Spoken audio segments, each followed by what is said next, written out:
Assalamualaikum warahmatullahi wabarakatuh. Banyuwangi, daerah yang dikenal dengan keindahan alamnya, belakangan diguncang teror misterius. Para kiai yang dihormati di desa-desa pesisir menjadi target serangkaian pembunuhan oleh sekelompok ninja bayangan.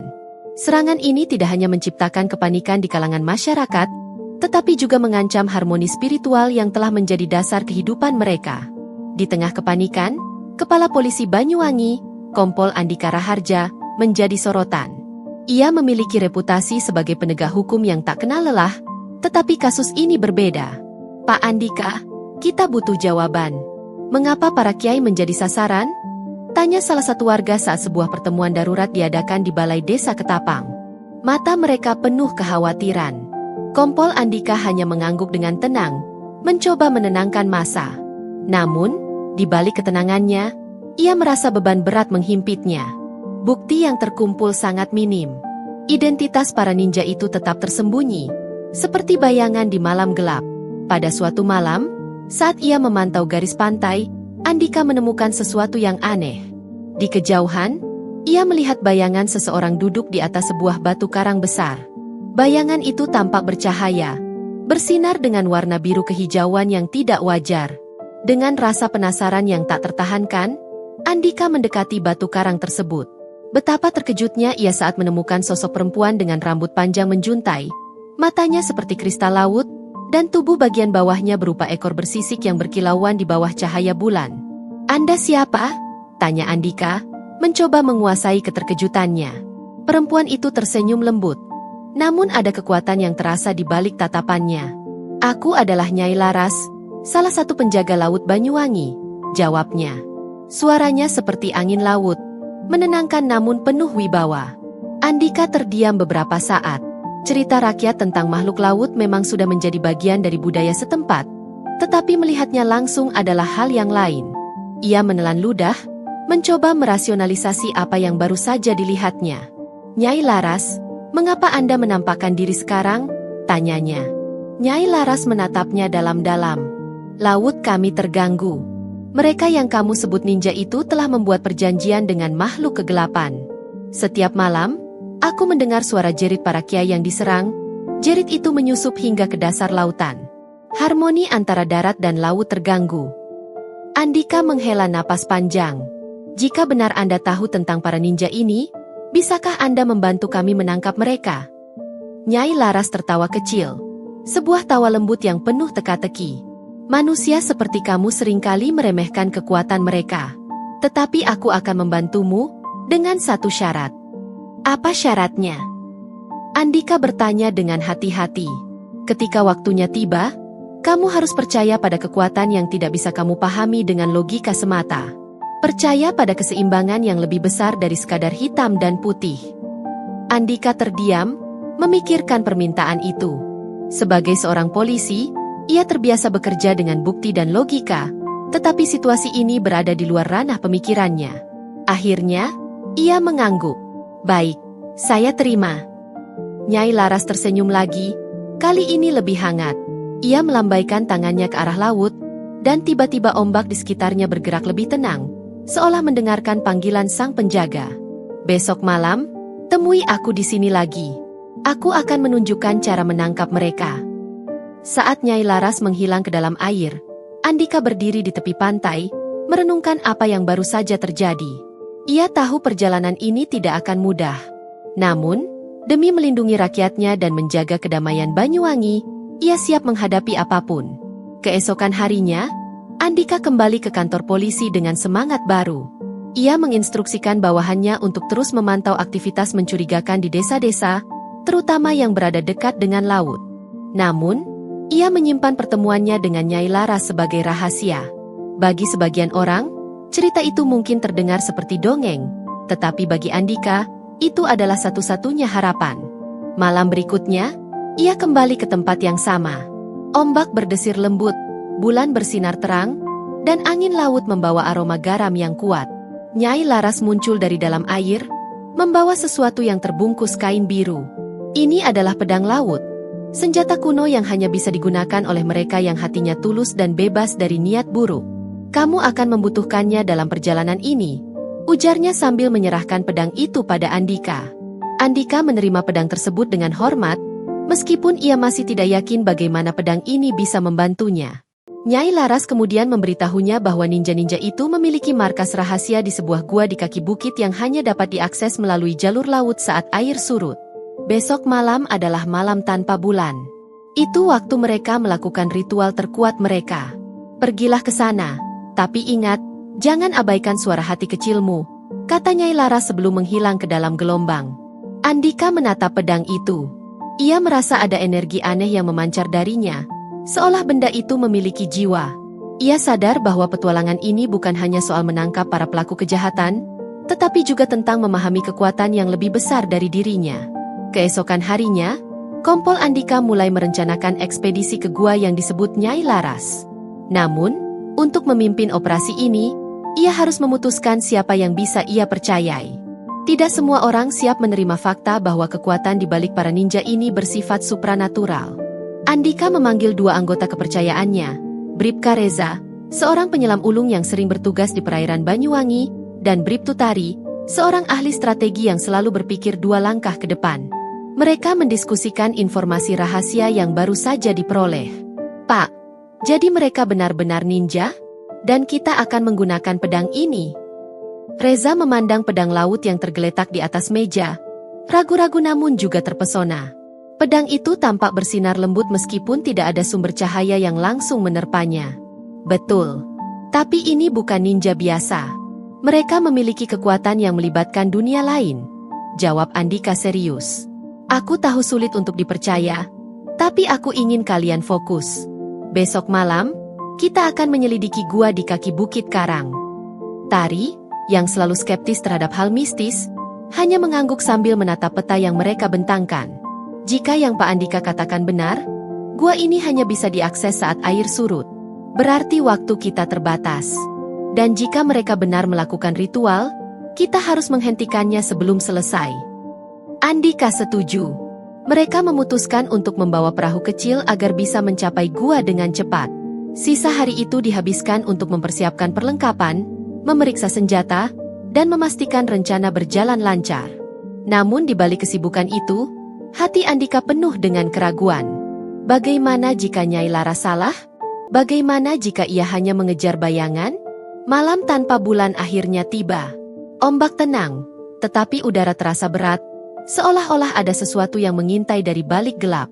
Andika, Reza, dan Tari menyusuri pantai menuju perahu yang sudah dipersiapkan. Mereka mendayung perlahan, mengikuti arahan Andika berdasarkan informasi dari Nyai Laras. Saat mereka mendekati gua, suasana menjadi semakin mencekam. Kabut tipis melayang di atas air, dan suara samar seperti bisikan terdengar dari kejauhan. Itu pasti di dalam gua, kata Andika sambil memberi isyarat agar mereka bergerak lebih hati-hati. Sesampainya di mulut gua, mereka melihat sesuatu yang mengejutkan. Sejumlah sosok berjubah hitam berdiri di depan pintu gua, memegang obor. Gerakan mereka terkoordinasi, seperti penjaga yang sedang berpatroli. Itu mereka, bisik Tari. Andika memberi isyarat agar mereka bersembunyi. Ia mengamati para ninja itu dengan seksama. Tubuh mereka tegap, dan setiap gerakan terlihat penuh perhitungan. Namun, ada sesuatu yang berbeda dari mereka. Mata mereka bersinar merah samar di dalam kegelapan. Ini bukan manusia biasa, gumam Reza. Pedang ini mungkin satu-satunya cara kita bisa melawan mereka, jawab Andika sambil meraih pedang laut yang ia bawa. Ia merasa pedang itu berdenyut pelan di tangannya, seperti memberi isyarat bahwa ia siap digunakan. Ketiganya menyusun rencana cepat. Tari akan memancing perhatian para ninja ke arah lain dengan membuat suara dari tebing, sementara Andika dan Reza menyelinap masuk ke gua. Dengan hati-hati, Tari melemparkan batu ke sisi tebing. Suara keras itu membuat para ninja menoleh. 3 di antaranya bergerak cepat untuk memeriksa sumber suara, memberi kesempatan bagi Andika dan Reza untuk masuk. Di dalam gua, pemandangan yang mereka temukan membuat bulu kuduk merinding. Cahaya redup dari obor-obor yang dipasang di dinding menerangi simbol-simbol kuno yang terukir di batu. Di tengah ruangan, ada sebuah altar yang dihiasi kain merah tua dan lilin-lilin kecil yang membentuk lingkaran. Andika mendekati altar itu dan menemukan sesuatu yang mengejutkan. Benda-benda pribadi milik beberapa kiai yang telah menjadi korban, seperti surban dan tasbih. Mereka menggunakan benda-benda ini untuk memperkuat ritual mereka, kata Reza dengan nada gemetar. Tiba-tiba, terdengar langkah kaki mendekat. Andika memberi isyarat kepada Reza untuk bersiap. Dari balik kegelapan, muncul sosok besar yang mengenakan jubah ninja dengan detail emas di tepinya. Ia membawa katana yang terlihat berbeda dari ninja lainnya. Pedang itu tampak berlumur energi gelap. Siapa yang berani mengganggu ritual kami? Suara pria itu berat dan menggetarkan, seperti bergema di seluruh gua. Andika tahu tidak ada waktu untuk bernegosiasi. Ia menghunus pedang laut dan melangkah maju. Kami di sini untuk menghentikanmu dan kelompokmu. Kalian telah cukup membawa penderitaan bagi Banyuwangi. Pria itu tertawa. Suara tawanya menggema di seluruh gua. Kalian berpikir bisa melawan kami? Kekuatan ini jauh melampaui apa yang bisa dimengerti manusia biasa. Andika merasakan ketegangan di udara meningkat. Dengan keberanian yang luar biasa, ia menyerang lebih dulu. Pedang lautnya berbenturan dengan katana ninja itu, menghasilkan percikan cahaya biru dan merah yang menerangi gua. Namun, Andika segera menyadari bahwa pria itu jauh lebih kuat dari dugaan awalnya. Saat pertarungan berlangsung, Reza mencoba mencari cara untuk menghancurkan altar, berharap itu akan melemahkan kekuatan para ninja. Namun, ketika ia mendekati altar, salah satu ninja yang lain muncul, menghalangi jalannya. Reza terjebak dalam pertarungan yang sengit. Di luar gua, Tari yang sedang mengalihkan perhatian musuh mendengar suara keras dari dalam. Ia tahu pertarungan sedang berlangsung. Dengan cepat, ia memutuskan untuk menyusul. Namun, saat ia mendekati mulut gua, salah satu ninja menghadangnya, membawa pedang yang terlihat seperti bersinar dalam kegelapan. Dengan tekad yang kuat, Tari meraih pistolnya, tetapi ia sadar ini bukan pertarungan biasa. Ia harus menggunakan keberanian dan strategi untuk bertahan. Di dalam gua, Andika mulai merasa kewalahan. Serangan pria berjubah emas itu semakin kuat, sementara pedang laut yang ia pegang terasa semakin berat. Ia teringat kata-kata Nyai Laras, "Jangan abaikan suara hati kecilmu." Ia mencoba untuk tenang dan mendengarkan intuisinya. Saat itulah ia menyadari sesuatu. Energi pedang laut tampaknya merespons niatnya. Ia memusatkan pikirannya pada satu tujuan, melindungi rakyatnya. Cahaya biru dari pedang itu tiba-tiba bersinar lebih terang, mengalahkan kegelapan yang memancar dari katana lawannya. Namun, pertarungan ini baru permulaan, dan Andika sadar ia membutuhkan bantuan lebih dari sekadar senjata. Di tengah kepanikan dan pertarungan sengit di dalam gua, Andika menyadari bahwa ia tidak bisa menang hanya dengan mengandalkan kekuatan fisik. Ninja yang ia hadapi memiliki kecepatan dan kekuatan luar biasa, seolah-olah bayangan yang hidup. Namun, pedang laut yang ia genggam terus bersinar lebih terang, seakan memberinya kekuatan tambahan. Apa sebenarnya pedang ini? Pikir Andika sambil menangkis serangan tajam katana lawannya. Di sisi lain gua, Reza bertarung mati-matian melawan seorang ninja yang menjaga altar. Meskipun Reza tidak memiliki pedang magis seperti Andika, ia menggunakan pengalaman bertarung jarak dekatnya untuk bertahan. Namun, semakin lama, jumlah ninja yang muncul tampak tak ada habisnya. Tari, yang akhirnya berhasil masuk ke gua setelah menghadapi penjaga di luar, langsung menembakkan pistolnya ke arah seorang ninja yang mencoba menyerang Andika dari belakang. "Pak, kita tidak bisa terus seperti ini. Mereka terlalu banyak," teriak Tari. Andika memutar otaknya. Ia ingat perkataan Nyai Laras tentang keseimbangan dan percaya pada kekuatan yang tidak terlihat. Di tengah kekacauan itu, ia memejamkan mata sejenak dan mendengarkan suara hatinya. Pada saat itu, ia mendengar suara lembut di pikirannya. Suara Nyai Laras. "Hancurkan altar itu. Itu adalah sumber kekuatan mereka." Tanpa ragu, Andika meneriakkan perintah kepada Reza dan Tari. "Kita harus menghancurkan altar itu. Fokus ke sana." Reza, yang sejak awal mencoba mendekati altar, akhirnya melihat celah ketika Tari melepaskan tembakan ke arah salah satu ninja. Ia melompat ke arah altar dan menggunakan semua tenaganya untuk memukulnya dengan tongkat besi yang ia bawa. Namun, altar itu tampak terlalu kokoh, bahkan untuk serangan fisik langsung. Andika, yang masih bertarung melawan ninja berjubah emas, memutuskan untuk bertaruh besar. Ia mengayunkan pedang lautnya dengan penuh tenaga, mengarahkan cahaya biru yang dipancarkan pedang itu ke arah altar. Saat pedang itu menghantam altar, terdengar suara gemuruh keras seperti badai yang datang tiba-tiba. Cahaya biru dari pedang laut menyelimuti seluruh gua, memantulkan bayangan para ninja ke dinding-dinding batu. Ninja berjubah emas yang bertarung dengan Andika tampak terhuyung-huyung, seperti kehilangan keseimbangannya. Ia berteriak marah. Suaranya bergema di seluruh ruangan. Kamu tidak tahu apa yang telah kamu lakukan. Kekuatan ini adalah milik kami. Namun, teriakan itu tidak menghentikan kehancuran altar. Ukiran simbol-simbol kuno di atasnya mulai retak, dan energi gelap yang melingkupinya perlahan menghilang. Para ninja satu persatu kehilangan kecepatan dan kekuatan mereka. Bahkan mata mereka yang sebelumnya bersinar merah perlahan kembali normal. Andika, yang kini berdiri dengan pedang laut di tangan, menyadari bahwa mereka memiliki peluang untuk menang. Sekarang, lumpuhkan mereka, teriaknya. Reza dan Tari segera mengambil kesempatan ini. Mereka menggunakan senjata dan keahlian mereka untuk melumpuhkan para ninja yang tersisa. Meski pertarungan itu berat, satu persatu ninja berhasil dilumpuhkan, termasuk pria berjubah emas yang tampak seperti pemimpin mereka. Setelah pertarungan selesai, Andika menginterogasi pria berjubah emas yang kini terbaring lemah di lantai gua. Siapa kalian sebenarnya? Dan mengapa kalian memburu para kiai? Tanyanya tegas.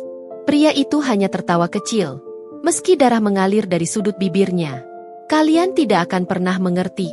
Para kiai itu adalah penghalang bagi kebangkitan Tuan kami. Kalian pikir ini sudah selesai? Tidak. Kami hanya bagian kecil dari rencana yang lebih besar. Andika menatap pria itu dengan tajam. Kata-katanya mengisyaratkan bahwa ada ancaman yang lebih besar di balik kelompok ini. Namun sebelum Andika bisa bertanya lebih jauh, pria itu mengucapkan sesuatu dalam bahasa yang tidak ia mengerti. Tubuhnya tiba-tiba menghilang dalam kepulan asap hitam. Kemana dia pergi? Tanya Reza, terengah-engah. Andika hanya menggelengkan kepala, tidak punya jawaban. Setelah memastikan bahwa sisa ninja tidak lagi memberikan ancaman, Andika dan timnya kembali ke pantai. Di sana, Nyai Laras sudah menunggu, berdiri di atas batu karang dengan anggun. Senyum tipis menghiasi wajahnya. Kamu sudah melakukan bagianmu dengan baik, katanya kepada Andika. Altar itu hancur, tetapi pemimpin mereka menghilang. Dia mengatakan sesuatu tentang rencana yang lebih besar. Apa maksudnya? Tanya Andika. Nyai Laras menatap ke arah laut, seolah mencari jawaban di dalam ombak. Altar itu hanya satu dari banyak tempat kekuatan yang mereka gunakan. Kelompok ini adalah bagian dari organisasi gelap yang lebih besar. Mereka mencoba membangkitkan kekuatan lama yang seharusnya tetap terkubur. Andika menghela napas panjang. Jadi ini belum selesai? Nyai Laras mengangguk pelan. Belum. Tapi untuk saat ini, kamu telah melindungi tanahmu. Ingatlah, Andika, kejahatan selalu mencari celah di hati manusia. Selama kamu tetap memegang prinsipmu, kamu akan mampu melawan mereka. Andika mengangguk, merasa sedikit lega meski ancaman yang lebih besar masih membayang. Terima kasih atas bantuanmu, Nyai Laras. Tanpamu, kami tidak akan bisa menang. Nyai Laras tersenyum. Terima kasih juga, Andika. Tidak banyak manusia yang mau percaya pada kekuatan di luar logika mereka. Kamu telah menunjukkan keberanian dan kepercayaan yang luar biasa. Aku akan selalu ada jika kamu membutuhkan. Dengan itu, Nyai Laras kembali masuk ke dalam laut, meninggalkan Andika dan timnya yang berdiri di tepi pantai. Ombak yang tenang dan udara yang sejuk malam itu terasa seperti penutup dari babak berat yang baru saja mereka lewati.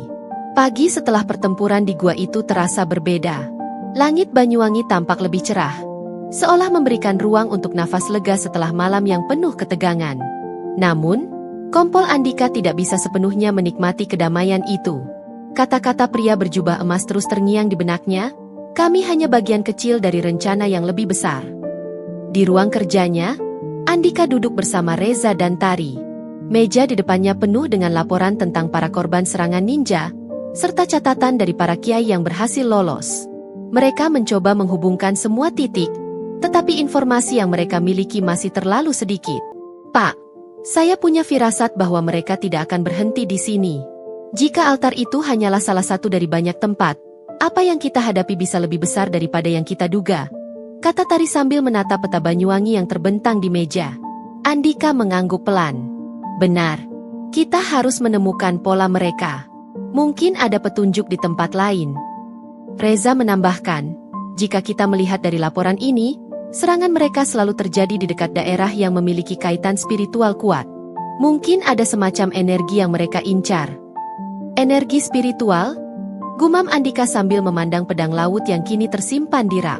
Ia masih ingat bagaimana cahaya biru dari pedang itu telah menyelamatkan mereka di gua. Mungkin Nyai Laras tahu sesuatu yang lebih. Andika memutuskan untuk kembali ke pantai pada malam harinya. Ombak yang tenang mengundang rasa damai, tetapi ia tahu bahwa tujuannya bukan untuk menikmati keindahan alam. Ia berdiri di atas batu besar dan memanggil Nyai Laras, seperti yang ia lakukan sebelumnya. Tak lama kemudian, sosok Nyai Laras muncul dari laut, rambutnya yang panjang basah oleh air asin, tetapi tetap memancarkan kilauan di bawah sinar bulan. Andika, apa yang membawamu kembali? Tanya Nyai Laras dengan senyum tipis. Aku butuh jawaban, Nyai. Jika altar itu hanyalah bagian kecil, di mana sisanya? Bagaimana cara kita menghentikan mereka sepenuhnya? Nyai Laras terdiam sejenak. Matanya menatap laut yang gelap.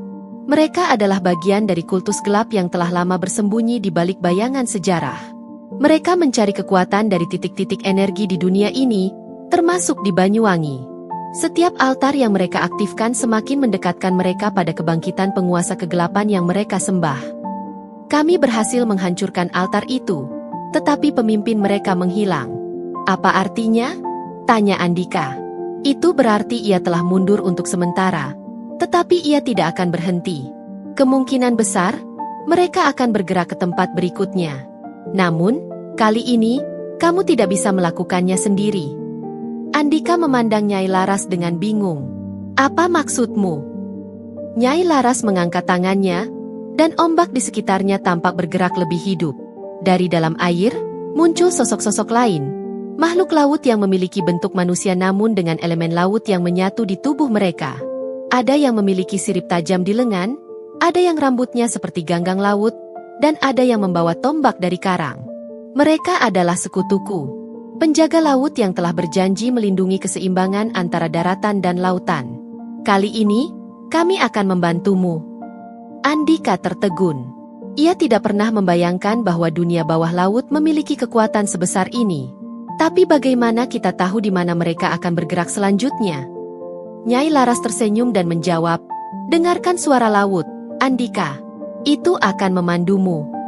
Sementara itu, di sisi lain Banyuwangi, di bawah lereng Gunung Ijen, kelompok ninja yang tersisa telah berkumpul di sebuah tempat rahasia. Pemimpin mereka yang sebelumnya melarikan diri tampak berdiri di tengah lingkaran, mengatur ulang strategi mereka. Rencana kita tidak berubah, katanya dengan suara dingin. Altar di pantai gagal, tetapi Gunung Ijen adalah pusat energi berikutnya. Ritual harus selesai sebelum manusia itu menghalangi kita lagi. Ninja-ninja itu mengangguk serentak.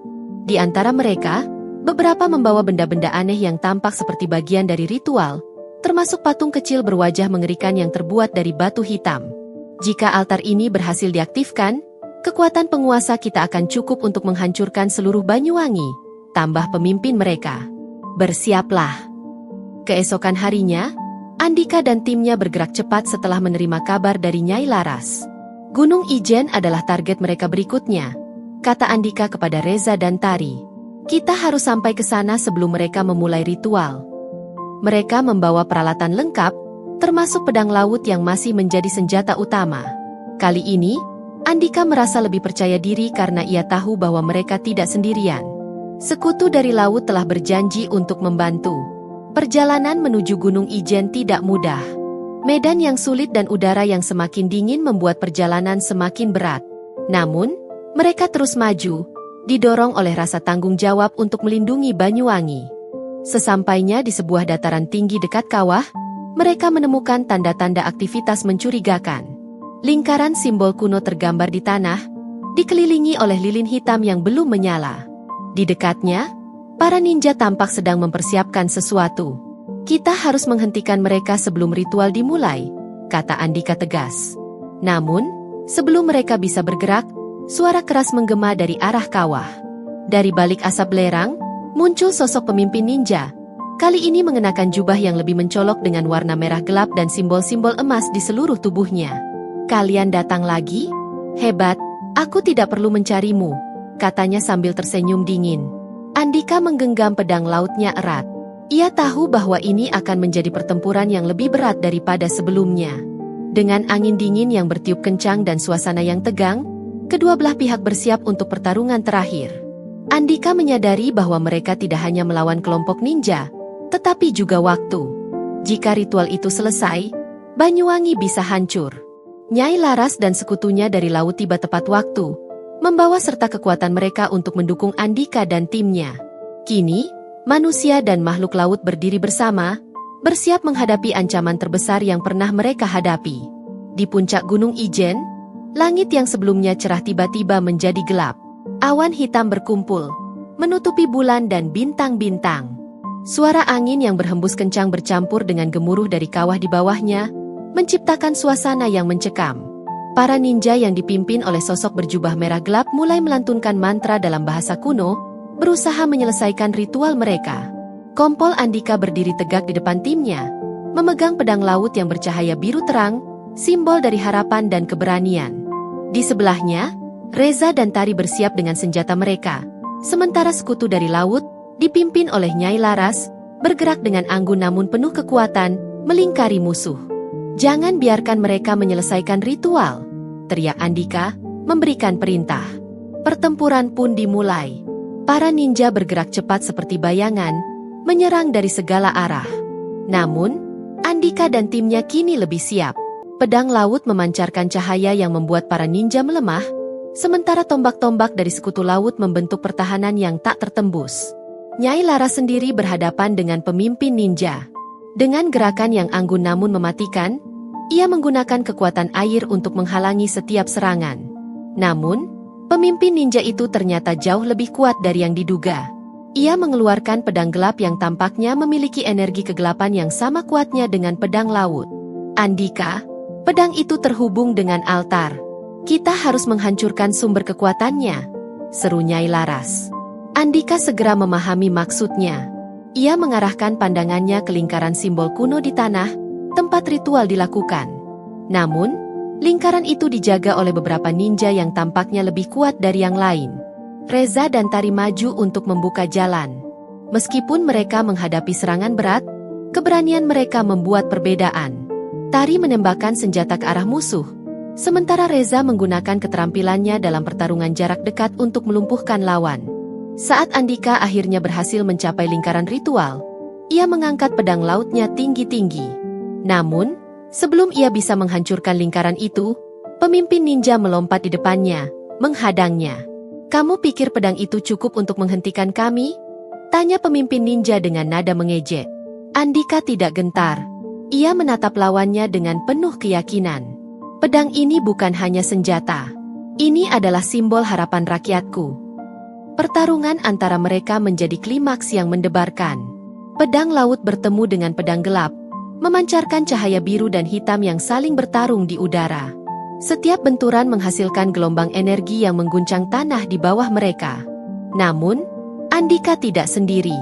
Nyai Laras bergabung dalam pertarungan, memberikan kekuatannya untuk membantu Andika.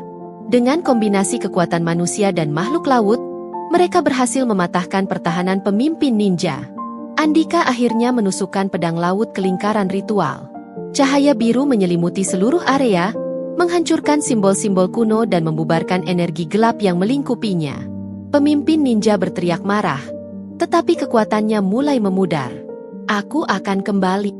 Kalian tidak akan pernah benar-benar menang," adalah kata-kata terakhirnya sebelum ia menghilang dalam kabut gelap. Ketika ritual berhasil dihentikan, langit perlahan kembali cerah. Para ninja yang tersisa melarikan diri, kehilangan arah tanpa pemimpin mereka. Andika, Reza, Tari, dan sekutu mereka berdiri di tengah kawah yang kini tenang, merasakan campuran lega dan kelelahan. Nyai Laras mendekati Andika. "Kamu telah menunjukkan keberanian yang luar biasa, Andika. Namun, ingatlah, ini hanya awal. Akan ada tantangan lain di masa depan." Andika mengangguk. "Aku mengerti, Nyai. Tapi selama kita bersatu, Aku yakin kita bisa melindungi tanah ini. Nyai Laras tersenyum, lalu berbalik menuju kawah. Ini waktunya kami kembali ke laut. Tapi jangan ragu untuk memanggil kami jika kau membutuhkan bantuan. Satu persatu, sekutu dari laut menghilang ke dalam kabut. Nyai Laras memberikan lambaian terakhir sebelum ia juga menghilang ke dalam kedalaman Gunung Ijen. Jika kamu merasa terinspirasi oleh kisah ini, jangan lupa untuk like, subscribe, dan komen, untuk terus mendapatkan cerita-cerita inspiratif lainnya. Setiap cerita memiliki pelajaran berharga yang bisa menjadi pendorong semangat dalam hidup kita. Bagikan juga cerita ini kepada orang yang kamu sayangi, agar mereka bisa merasakan manfaat dari perjuangan dan kasih sayang yang tulus. Mari kita terus berbagi kebaikan dan saling mendukung dalam perjalanan hidup ini.